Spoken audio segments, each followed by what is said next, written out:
नमस्कार मास्टर जी। नमस्कार भाई। मास्टर जी, इलेक्शन का माहौल है, आपके क्षेत्र में क्या माहौल चल रहा है, कुछ है जानकारी? इलेक्शन का अब 2024 का चुनाव सिर पर है। हाँ, सिर पर है। उसके मैंने आपके क्षेत्र में क्या उतार चढ़ाव हो रहा है? मैंने बहुत इलेक्शन देखे हैं, सन 1952 से लेकर के और अब तक। देश की आज़ादी भी मुझे याद है, और 52 में जो इलेक्शन हुआ था वो तीजों वाले दिन हुआ था।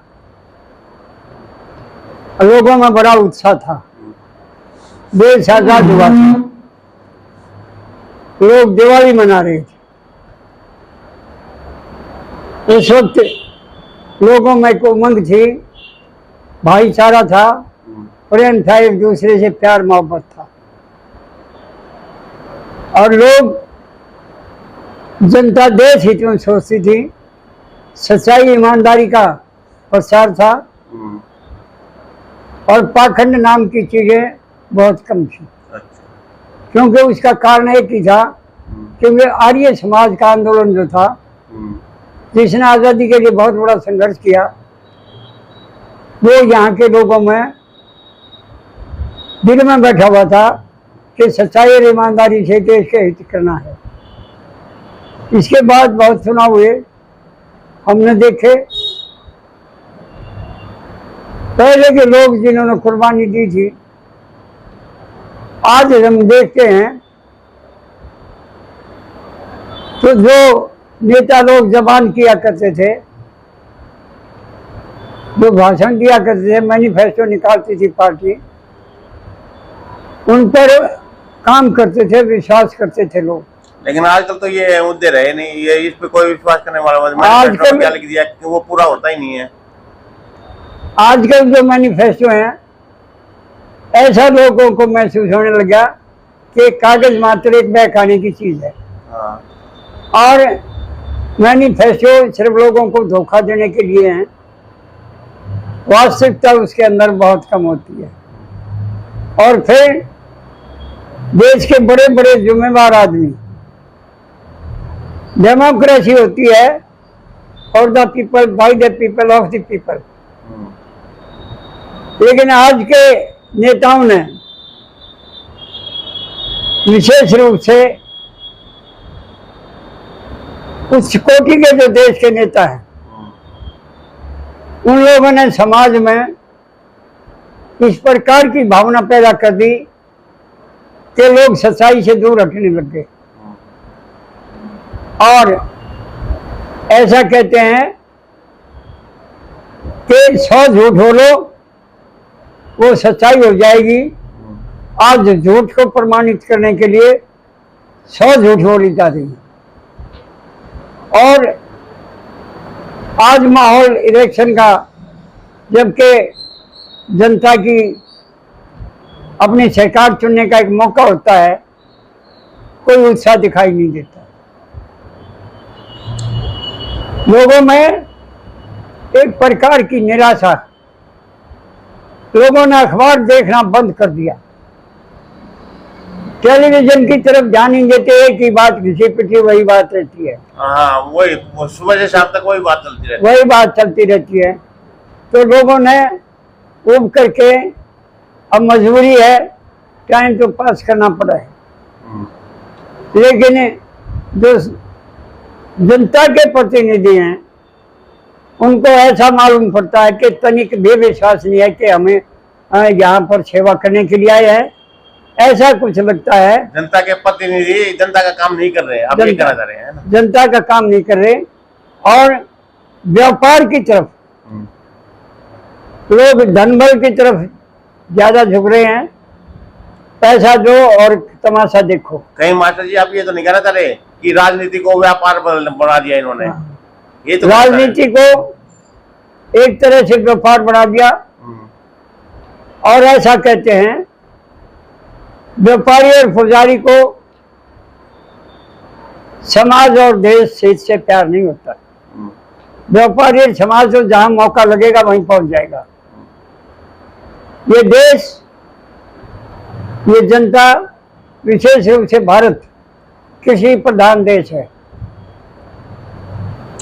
कृषि प्रधान तो देश है ये। अभी आपको निमंत्रण मिला होगा, मुंडका में पंचायत है, ये कृषि प्रधान के लिए ही हो रही है। किसानों की कोई बात तो नहीं सुनी जा रही। किसान अपनी तरफ से बहुत कोशिश कर रहा है कि किसी तरह से मैं अपनी आवाज को पहुंचाऊं, लेकिन आज की सत्ताधारी सरकार इस किस्म की आ गई कि दिल्ली वाले किसानों को भी, दिल्ली हजारों कोस दूर हो गई, रास्ते बंद कर दिए, जबकि मद्रास, बंबई और कलकत्ता उधर के लोग आकर के यहाँ आंदोलन कर सकते हैं, लेकिन दिल्ली और आसपास के लोगों को, किसानों को दिल्ली में आने की इजाजत नहीं है। ये तो राजा दाहिर के छत्र की बात को याद दिलाते हैं। सकंदगुप्त जो बुद्ध धर्म का आखिरी राजा हुआ है, पुष्यमित्र ने तख्ता बदल करके वेग राज किया और लोगों को तंग किया। वो इतिहास आज इस हिंदुस्तान में दिखाई दे रहा है, क्योंकि किसान कोई बेचारी, दुराचारी, बदमाश, ठग नहीं है। वो तो देश के लिए पैदा करता है, और जितना पैदा करता है सबके लिए पैदा करता है, लेकिन उसको, किसान को मारने की पूरी योजना बना रखी है। ऐसा कुछ अब महसूस हो रहा है। अभी किसान आंदोलन हुआ, 13-14 महीने चला, 750 आदमी मर गए, 752 आदमी। हाँ, लेकिन दुर्भाग्य इस बात का है कि भारत सरकार ने इस तरफ कोई ध्यान तक भी नहीं दिया। तो ये उनको जो मुआवजा देने की बात हुई थी वो भी नहीं मिला अभी तक। उन्होंने फिर आंदोलन को देखते हुए कि उनका आंदोलन में चुनाव में असर पड़ेगा, इसलिए छल कपट से किसानों को झूठ बोल करके आंदोलन स्थगित करा दिया और लिख करके दे दिया। आज तक एक भी बात किसानों की उस सरकार ने पूरी नहीं करी। तो कैसे हम कह सकते हैं कि ये देश किसानों का है? ये देश तो साहूकारों का हो गया। गरीबों को तो एक तरह से औजार बनाया जा रहा है बेचारों को। अब उनकी मजबूरी है, इस तरह से देश नहीं चलेगा और देश का नुकसान होता जा रहा है। और अगर यही हालत हुई तो हमें ऐसा लगता है, अगर इसी प्रकार चलती रही सरकार, तो आने वाले समय में एक बहुत बड़ी गड़बड़ होने जा रही है। और ये गड़बड़ जो है आम आदमी को, गरीब को, किसान को नुकसानदायक होगी। साहूकार के लिए इसमें कोई दिक्कत नहीं होगी। इसलिए हम ये चाहते हैं कि समय रहते हुए इस देश को अगर बचाना है, अब हमारे औसंधी आंदोलन चल रहा है किसानों का। अरे उनकी जमीन बर्बाद कर रहे हैं। खाने की जगह जो हम पैदा करते हैं, अपने लिए पैदा करते हैं, दूसरों के लिए पैदा करते हैं, उनको बेरोजगार किया जा रहा है। उनको मुआवजा नहीं दिया जा रहा, और जबरदस्ती किसी न किसी बहाने से, पैसे के बल से उस जमीन को खराब किया जा रहा है। ऐसा सरकार को अपनी प्लान बदलनी चाहिए, वरना ये सरकार, ये देश गड्ढे में चला जाएगा। नहीं, किसान की अगर जमीन ली जाती है तो उसका मुआवजा मिलना चाहिए। मुआवजे की बात, अरे यहाँ 10-10, 20-20, 30-30 करोड़ में दिल्ली में किया जा रहा है? हरियाणा में 10-10 करोड़ में जा रहा है। और यहाँ हमारे जमीन को खुद करके, लोगों को मजबूर करके ऐसा किया जा रहा है कि वो पैसे भी नहीं दे रहे। कि भाई ये अपने आप मजदूर होकर के डरा धमका के जमीन छीनी जा रही है, ये कैसे? ये मजदूर करके लोगों की जमीन को हड़पना चाहते हैं और यहाँ पर कोई डेवलपमेंट नहीं हो रही, कोई। 10 साल से तो हम कह सकते हैं कि 10 साल से हमारे बवानी गांव में हॉस्पिटल है, 20 बेड का मंजूर हुआ पड़ा है, बिस्तरे आगे थे, आज तक एक भी बिस्तरा नहीं आया। डॉक्टर जो आए थे वो भी चले गए। किसी प्रकार की कोई सुविधा जिसको हम कह सकते हैं गरीब आदमी को, किसान को नहीं मिल रही। मतलब और ग्रामीण क्षेत्र में कोई विकास का कार्य, मतलब कोई विकास का कार्य, ये कह रहे हैं ना, ग्रामीण क्षेत्र में विकास का कार्य ना तो कोई दिखाई देता है, हैं?